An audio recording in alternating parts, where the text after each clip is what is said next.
Põe a mão no seu coração, vamos compartilhar a palavra do Senhor e vamos orar pela palavra. Pai Santo, nós pedimos ao Senhor agora, libera sobre nós da tua unção, do teu poder, da tua graça, principalmente da revelação da palavra de Cristo. Fala conosco nessa noite, ministra aos nossos corações, que nós não venhamos sair daqui da mesma maneira que entramos, mas que venhamos sair daqui transformados pela palavra e pelo Espírito.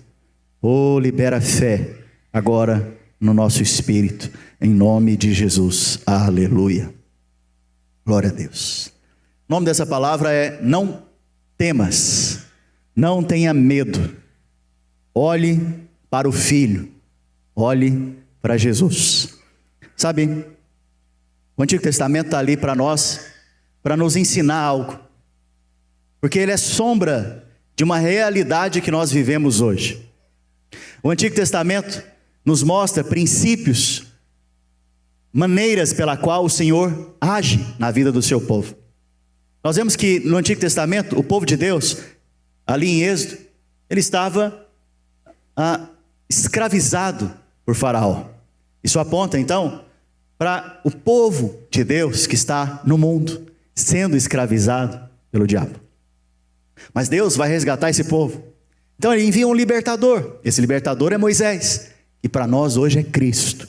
Cristo nos resgatou da maldição da lei, nos tirou do império das trevas e nos trouxe para o reino do Filho do seu amor, como diz as Escrituras.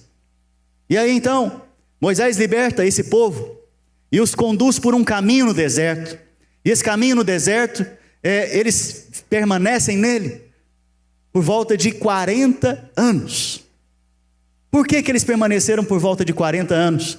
E nem todos entraram em Canaã. Porque num determinado momento, muitos deles, posso dizer que a maioria, porque a maioria estava falando. Você já viu essa história? Está todo mundo dizendo, pastor. A maioria está dizendo. Então é verdade. Vou te dizer uma coisa. Não é porque todo mundo está falando que é verdade. Mas a maioria estava dizendo o quê? Será que Deus nos trouxe a esta terra para morrermos? Porque é terra de gigantes. O que eles estavam olhando? Para as circunstâncias, para os problemas. Eles estavam olhando para os desafios, olhando para as notícias exteriores, e esqueceram da verdade, que era a promessa de Deus para eles. Portanto, naquele momento se levantou 2 homens, Josué e Calebe, e declararam a verdade. Eia, subamos e possuamos a terra, porque o Senhor já entregou ela em nossas mãos. E esses inimigos são como pão. O que você faz com pão? Come. Aleluia. Então os inimigos que se levantam contra você são para alimentar o quê? Sua fé. Toda luta que você está passando, no final vai ser um alimento para a sua fé, para revelar quem Deus é e como você creu nele e viu um milagre acontecer. Mas o problema que eu quero destacar aqui é que a base da incredulidade desse povo era o medo. Fala comigo, medo. Eles tiveram medo. Medo dos gigantes, medo dos inimigos, medo dos desafios. Esqueceram de quem fez a promessa. Pensaram que para eles obterem tudo aquilo que Deus havia prometido, dependeria exclusivamente de quem? Deles mesmos. Porque olharam para o inimigo, comparando eles, esses inimigos que eram fortes, poderosos, eram de fato, mas comparando eles com eles mesmos. E não os comparando com Deus. Porque quem é comparável ao Senhor?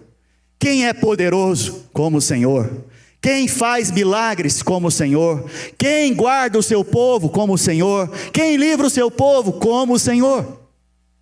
E por causa disso, então, eles perderam a promessa.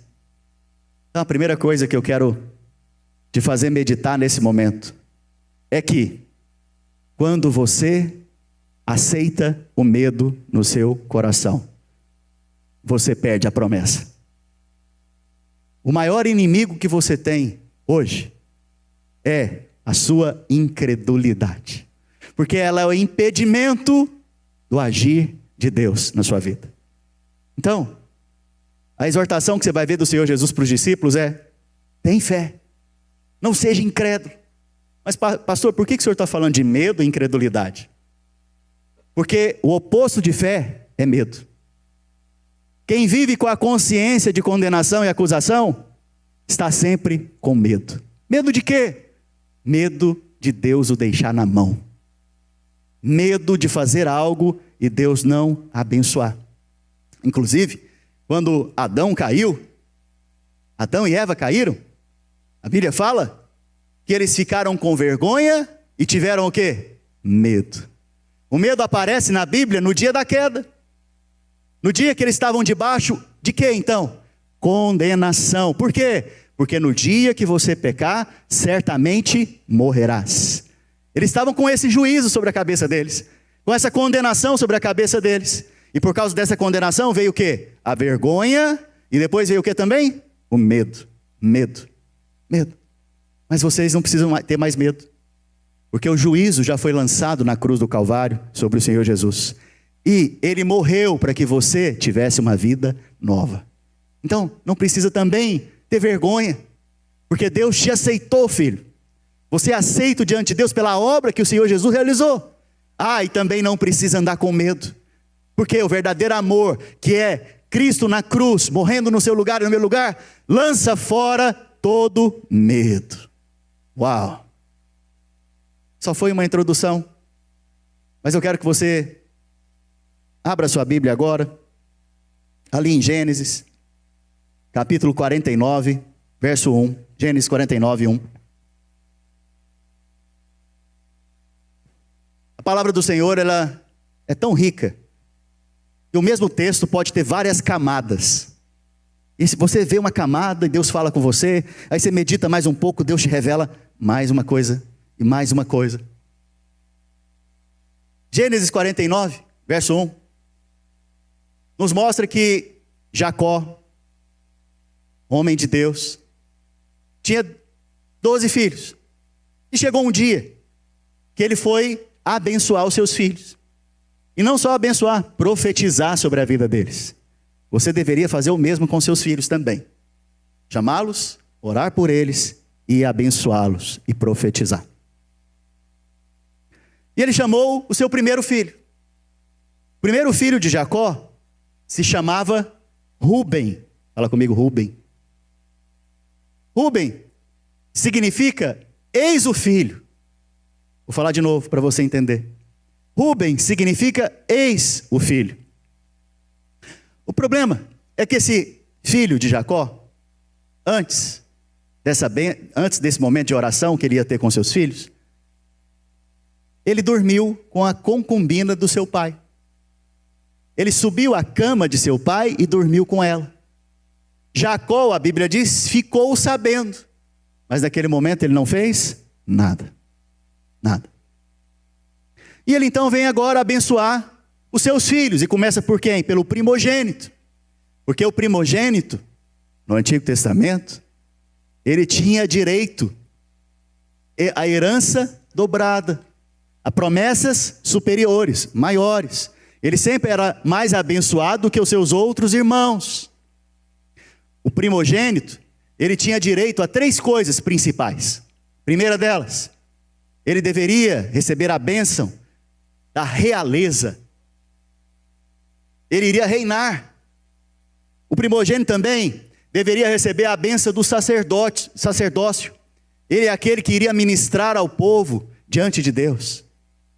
O primogênito receberia porção dobrada. Essas eram as bênçãos que estavam reservadas para Rúben. Rúben, por sua vez, dorme com a concubina de seu pai. E o nome da concubina é Bila. Fala Bila. Nome diferente, né? Não coloque esse nome nos seus filhos. Bila significa atemorizar-se, encher-se de medo. Medo. Bila significa então medo. E quem dormiu com medo? Rúben. Jacó então vem profetizar sobre a vida de Rubem e fala que ele é o filho mais abençoado, é o fruto do seu vigor. Porém ele pega e diz: mas não será mais. Uau! Eu creio que Rubem recebeu um frio na espinha agora. Por quê? Porque eu não sei se você sabe, mas pecado não é tudo igual. Pecado não é tudo igual. Pecados têm consequências maiores ou menores.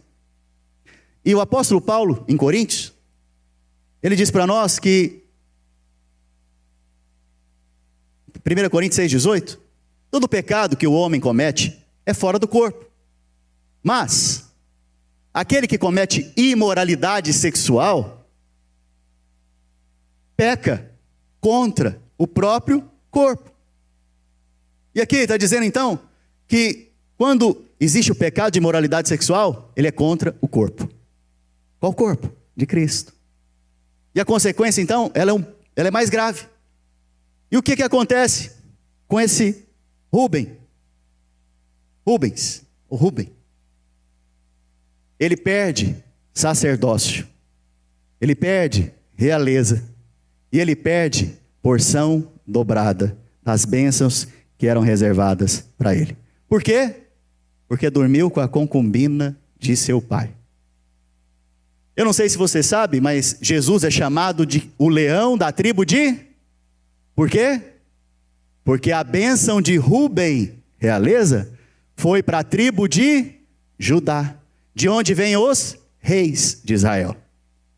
Davi é de qual tribo? Judá. Eu não sei se você sabe também, mas o sumo sacerdote de Israel era de qual tribo?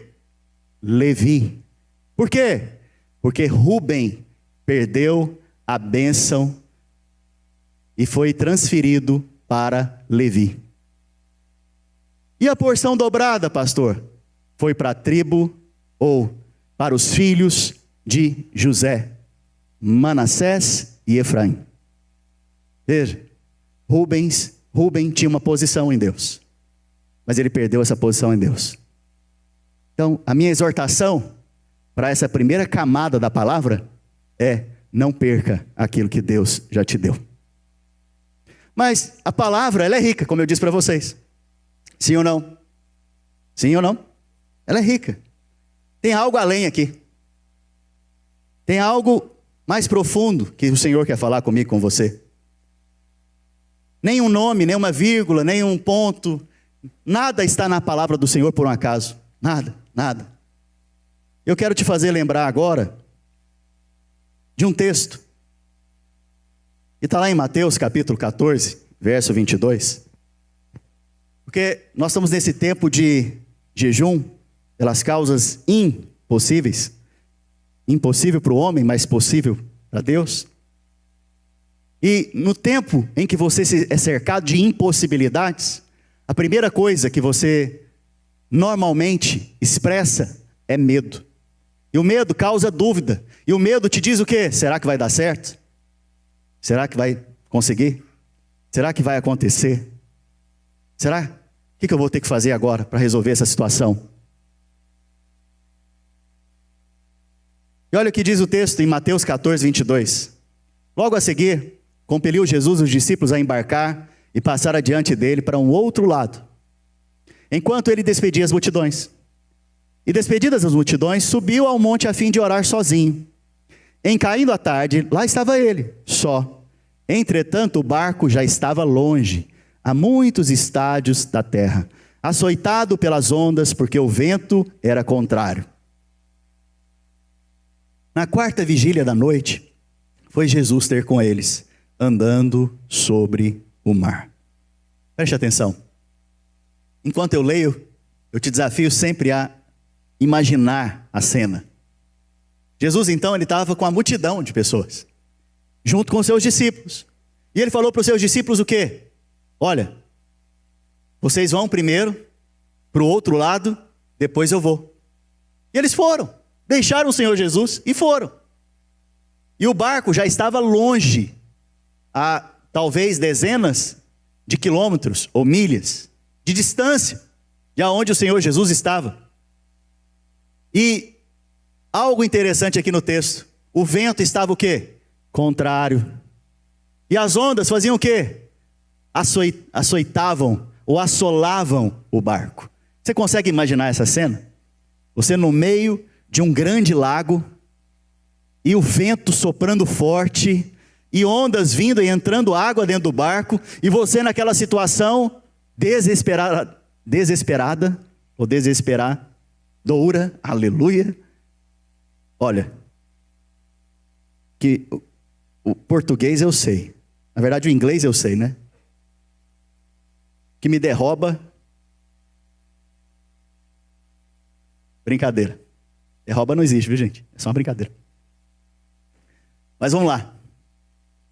Imagina essa cena.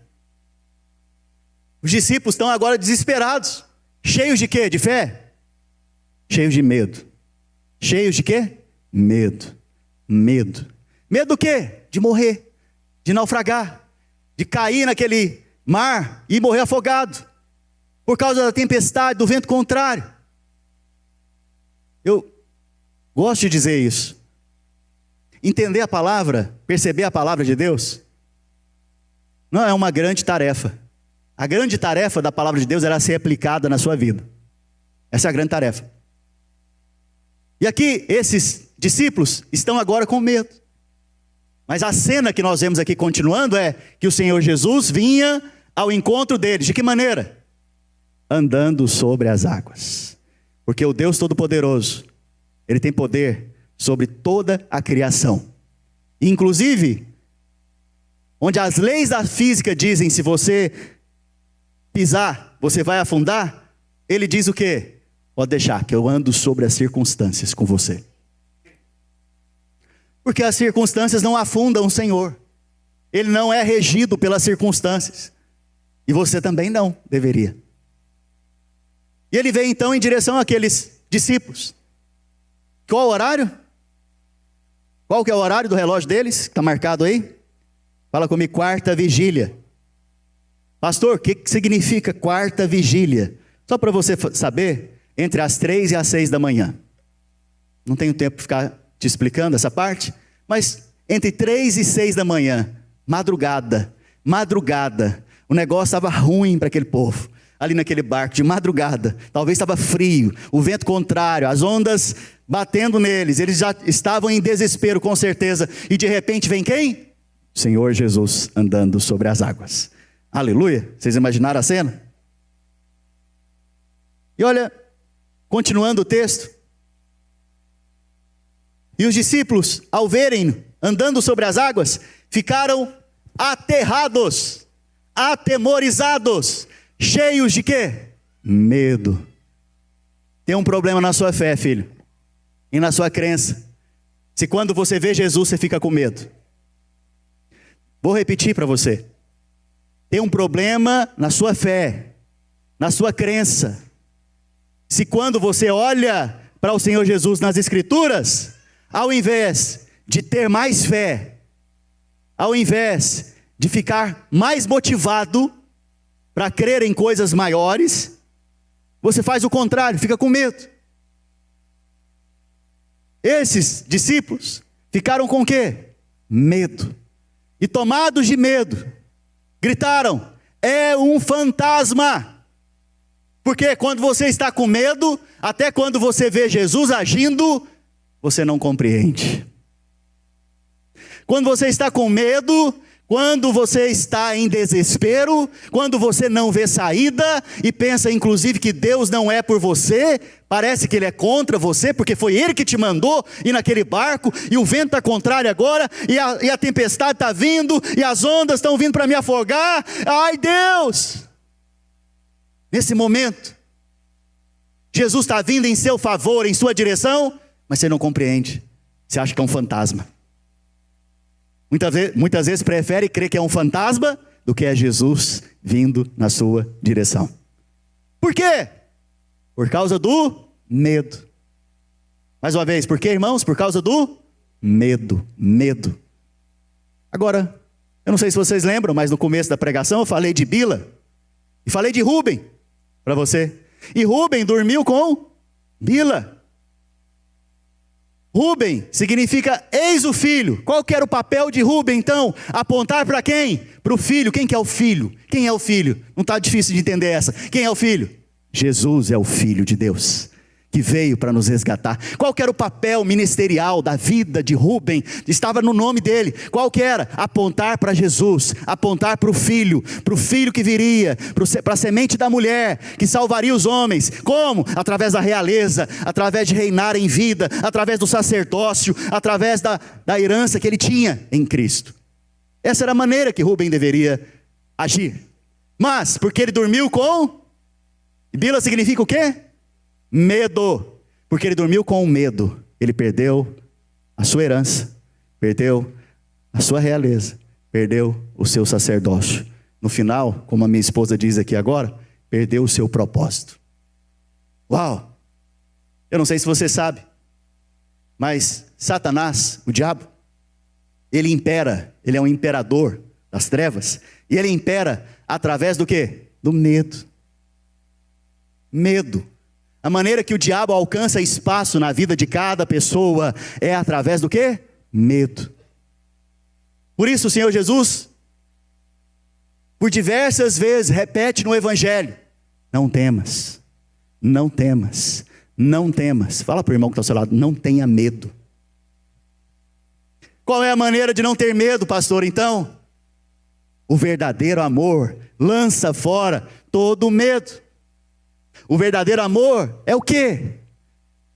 Deus amou o mundo de tal maneira que deu o seu Filho unigênito, para que todo aquele que nele crê, você crê? Não morra. Porque no final, o medo é o medo da morte. Você não tem medo de andar de avião. Você tem medo de fazer o quê? De entrar no avião e o avião fazer o quê? Cair. Então, os medos e fobias que muitas vezes você tem, de fato, só revelam o seu medo de quê? Morrer. Mas nós que cremos no Senhor, já passamos da morte para a vida. E ainda que morra, diz o Senhor, viverá, viverá. Nós não entraremos na segunda morte, não. Então, hoje é o dia de você lançar o medo fora. Porque o medo é uma expressão da incredulidade. Não durma com medo. Não durma com o medo. Não durma com Bila. Não durma com medo. Aprenda a olhar para Cristo. Eis o Filho. E aí, então, você vai ver que o Senhor Jesus vem em direção àquele barco. E olha só, verso 22. Depois de chamar Jesus de fantasma, depois de encherem-se de medo, agora Pedro se levanta e fala: se tu és o Senhor, manda-me ir a ter contigo, por sobre as águas. Pedro teve uma fé aqui agora, irmãos. O que ele falou? Se é o Senhor mesmo, me manda agora andar sobre as águas até o Senhor. Uau! Foi ousado, não foi? Foi enfesado ele, não foi? Cheio de fé. Foi alguém cheio de fé agora. Se levantou em fé, porque ele era o líder. Esperavam a resposta dele. Então, ele se levanta no meio do barco e fala: Senhor, se é o Senhor mesmo, me manda que eu vá até o Senhor sobre as águas. E Jesus falou o que para ele? Vem, vem, vem. Para quem Pedro estava olhando naquela hora? Para o filho. Eis o filho, ele estava olhando para o filho. E ele olhou para o filho e falou: se é o Senhor mesmo, que eu vá até o Senhor. E continuou olhando para o filho. E olha, continuando o texto. E Pedro, descendo do barco, andou por sobre as águas. Uau! O Senhor te convida nessa noite a andar sobre as águas. E andar sobre as águas é andar sobre as circunstâncias. Andar sobre as águas é andar sobre aquilo que talvez trazia medo na sua vida. Andar sobre as águas é andar no sobrenatural de Deus, no impossível para os homens. E aí então, agora você vai ver Pedro afundar. Isso acontece conosco também, em alguns momentos da nossa vida. Reparando, porém, na força do vento. Veja, enquanto Pedro estava olhando para Jesus, o que acontecia com ele? Andava sobre as águas. Ele tirou o foco do Senhor Jesus agora e começou a reparar no quê? Na força do vento. Olha, o vento está forte. Eu estou andando sobre as águas aqui, mas esse vento está me puxando. Olha só, olha, o vento está forte. O que mais? Teve medo. E começando a submergir, gritou. Por que Pedro afundou? Por que Pedro começou a naufragar? Por causa do medo. Filho, eu estou te contando dessas coisas aqui hoje, para você lançar fora o medo na sua vida hoje. Porque o medo naufraga a sua fé. O medo te faz afundar. O medo te faz perder a sua posição, a sua herança, o seu chamado. O medo te paralisa. E a coisa que o diabo mais quer que você faça é que você fique sentado nesse banco, paralisado, e não sirva o Senhor. Por causa do medo e da vergonha. Por isso, levanta hoje dessa posição. Fala para o Senhor, salva-me, porque Pedro também exclamou, pediu ao Senhor o quê? Salva-me, Senhor. E prontamente, Jesus, estendendo a mão, tomou-lhe e disse, homem de pequena fé, por que duvidaste? Subindo ambos para o barco, cessou o vento. E os que estavam no barco o adoraram, dizendo, verdadeiramente és o Filho de Deus. Por quê? Porque se você aprendeu a olhar para o Filho, a depender do Filho, se você aprendeu a clamar pelo Filho, todos à sua volta também verão o Filho de Deus. Vou repetir, talvez você não entendeu aqui o texto. Se você aprendeu a clamar pelo Filho, olhar para o Filho e somente para o Filho, não para as circunstâncias, para as notícias desse mundo, para as notícias imigratórias, para as notícias financeiras, de mercado. Se você parou de olhar para as circunstâncias fora e começou a olhar para o Filho, tenha convicção e certeza que você também vai continuar andando sobre as águas. Você vai andar sobre aquilo que queria te matar, sobre aquilo que queria te destruir, sobre aquilo que queria acabar com você. Você vai ser colocado na posição de andar por cima dessas coisas. E mais, todos à sua volta, como todos no barco viram, verdadeiramente, Ele é o Filho de Deus. Porque a sua vida, depois que você experimenta do milagre, se torna um testemunho do Filho de Deus para outros que estão junto com você. Então a maior carta viva, ou o maior evangelismo que você pode fazer, é depender do Senhor Jesus, olhando para Ele, e os sinais vão vir na sua vida, e outros vão ser salvos, por causa da mensagem que você carrega, não muitas vezes da mensagem que você fala. Vimos então que os discípulos também foram contagiados com essa fé. Qual que é o princípio espiritual? Enquanto Pedro olha para o Senhor, ele permanece sobre aquelas circunstâncias. No dia que Pedro olha para as circunstâncias, o medo vem, ele começa a afundar. Hoje o meu convite para você é olhar para o Filho.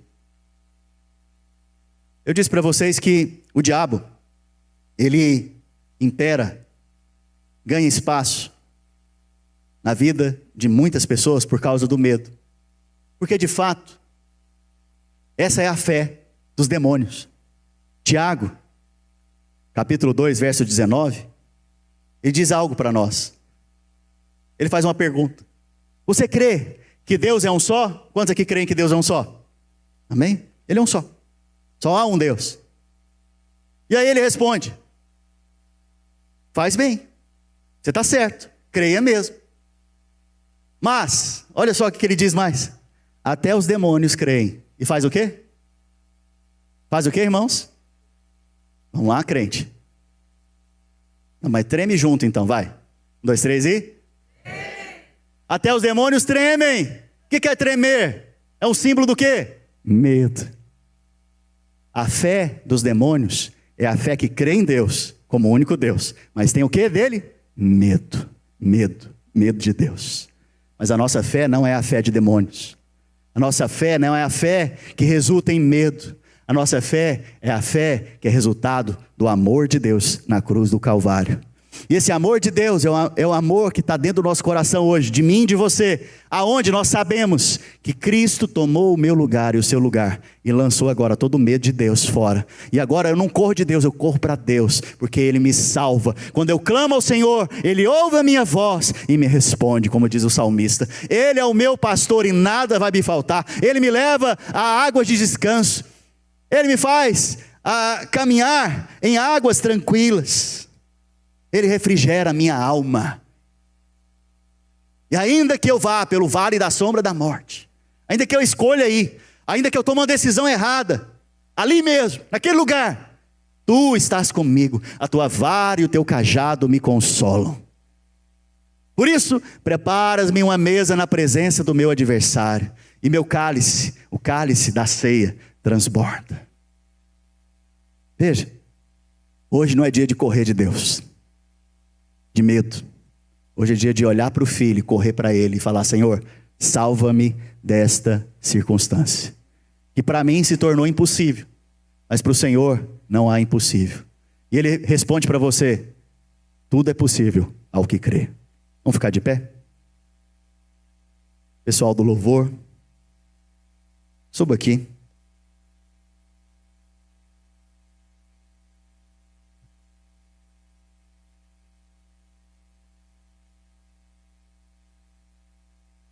Feche os seus olhos. Feche os seus olhos naturais, mas abra os seus olhos para ver o Filho nessa noite. Contemple o Senhor, pois o Senhor mesmo saiu daquele alto monte aonde Ele estava orando e veio andando sobre as águas, sobre as circunstâncias. Circunstâncias que pareciam que ia fazer com que aqueles discípulos naufragassem, viessem a perecer, viessem a afundar. Circunstâncias que se levantaram contrário, para resistir o propósito de Deus, para resistir às promessas de Deus, para resistir à vida de cada um daqueles homens. Talvez hoje, circunstâncias tenham se levantado para resistir o propósito de Deus na sua vida. E talvez você tenha tomado decisões na sua vida baseadas no medo. Medo. Não quero me envolver muito na vida da igreja por causa de medo. Quero escolher isso porque eu estou com medo. Quero mudar porque eu estou com medo. Hoje é o dia de você não ser guiado pelo medo, porque o verdadeiro amor lança fora todo medo. E nós temos recebido do seu Espírito, de graça sobre graça.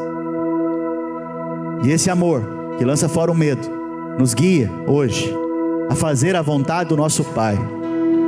E a vontade dele para nós é boa, é perfeita, é agradável.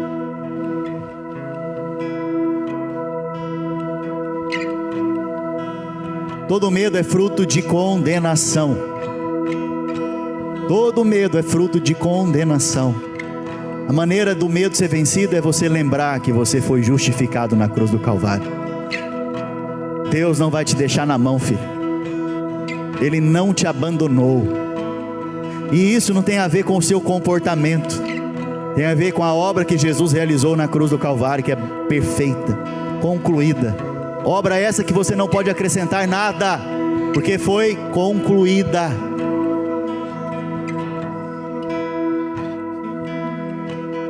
Espírito Santo, eu peço para que o Senhor permeie agora mente e coração nesse lugar. E a palavra do Senhor vai agora dividindo alma e espírito, e vai trazendo a realidade da verdade da tua palavra no espírito de cada um dos meus irmãos agora. Que o medo comece a sair da vida dos meus irmãos. Que o medo comece a ser abandonado agora. Não durma com bila. Que esse medo vá embora agora. Em nome de Jesus.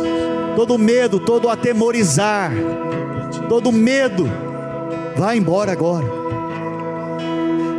E nós nessa noite olhamos para o Senhor Jesus.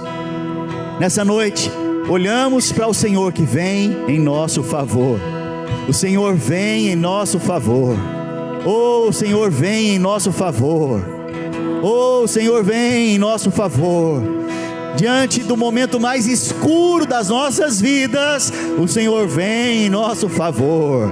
No momento mais escuro da noite, o Senhor vem em nosso favor.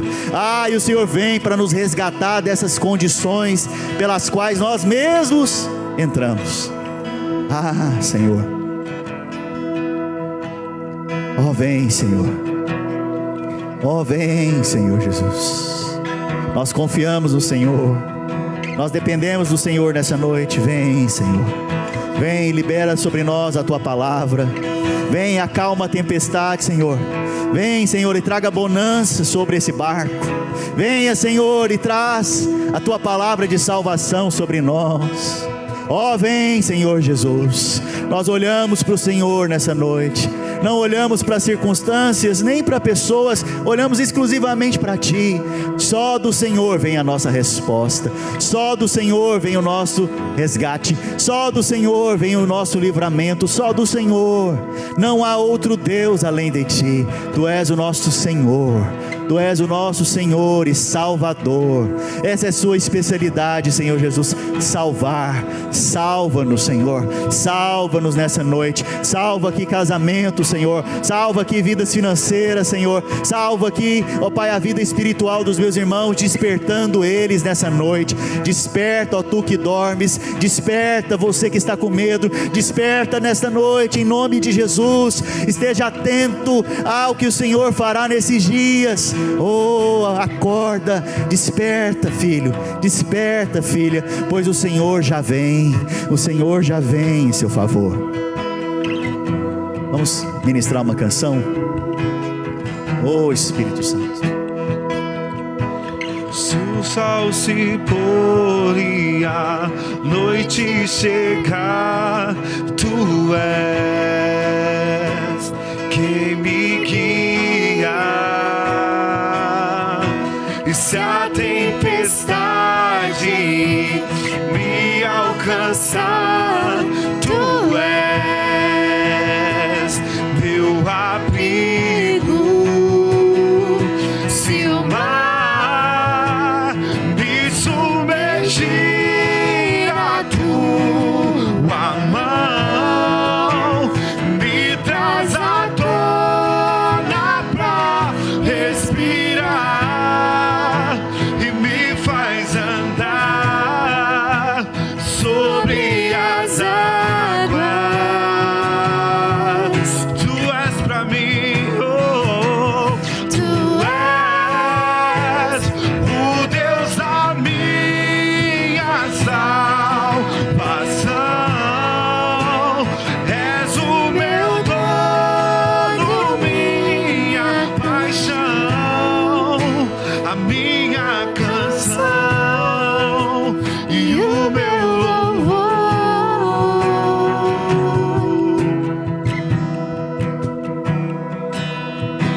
Se o sol se pôr e a noite chegar, Tu és quem me guia. E a tempestade, e se a tempestade me alcançar, Tu és meu abrigo. Se o mar me submergir, a Tua mão me traz à tona pra respirar e me faz andar. Sobre as águas. Tu és Senhor. Tu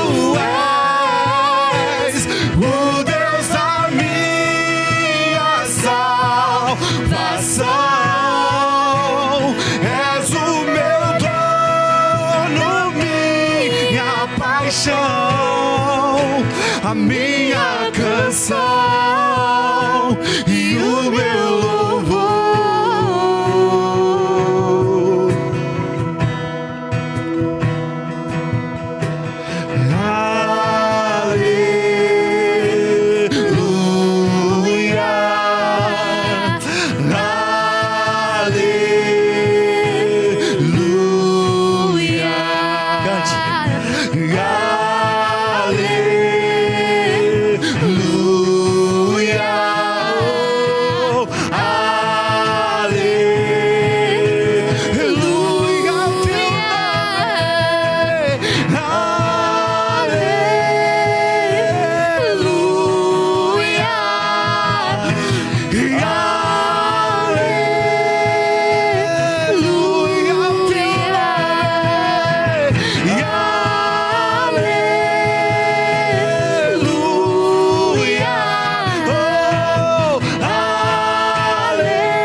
És o meu dono, minha paixão, a minha canção e o meu louvor.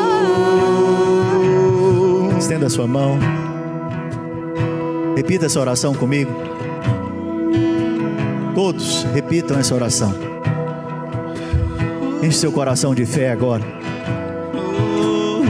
Fala assim comigo: Senhor Jesus, eu creio que na cruz do Calvário o Senhor levou a minha morte, o meu juízo, a minha condenação. Eu creio que naquela cruz o Senhor levou a minha maldição, a minha enfermidade. Eu creio que hoje eu fui feito nova criatura. As coisas velhas já passaram e eis que tudo se faz novo. Eu creio que hoje eu ando sobre as circunstâncias. Eu declaro que eu reino em vida. Eu declaro que eu reino em vida. Eu declaro que eu sou um sacerdote, um ministro do Senhor, e eu recebo pela fé porção dobrada de tudo aquilo que o Senhor tem para mim.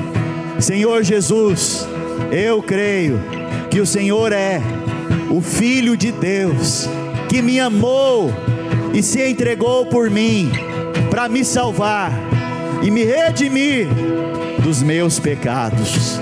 Aleluia, glória a Deus, aleluia. Você crê? Aleluia, glória a Deus. Você hoje encerra esse tempo de medo na sua vida. Para de olhar para as notícias, para de olhar para as circunstâncias, para de olhar para as mídias sociais, para de olhar para as informações exteriores, porque as informações exteriores podem trazer fatos, mas verdade é que o Senhor Jesus é por você. E se o Senhor é por você, quem será contra você? E aquele que não poupou o seu próprio filho, não vos dará graciosamente com o filho todas as outras coisas? Pai, em nome de Jesus, eu abençoo a vida dos meus irmãos nessa noite. Eu declaro que todos saem daqui transformados, enriquecidos, cheios de paz, de alegria, por causa da palavra e do Espírito. E que essa semana seja uma semana de vitórias na vida deles. que eles possam ser colocados no lugar certo, na hora certa, que eles sejam livres do mal, do maligno, que eles sejam livres do acidente, que a vida deles seja guardada, Senhor, que a casa deles resplandeçam a paz e a alegria de Cristo. Pai, que eles possam caminhar com a cabeça erguida, abundantes na obra do Senhor, cheios de fé para receber os milagres da bênção, da porção dobrada que o Senhor tem reservado a eles, em nome de Jesus.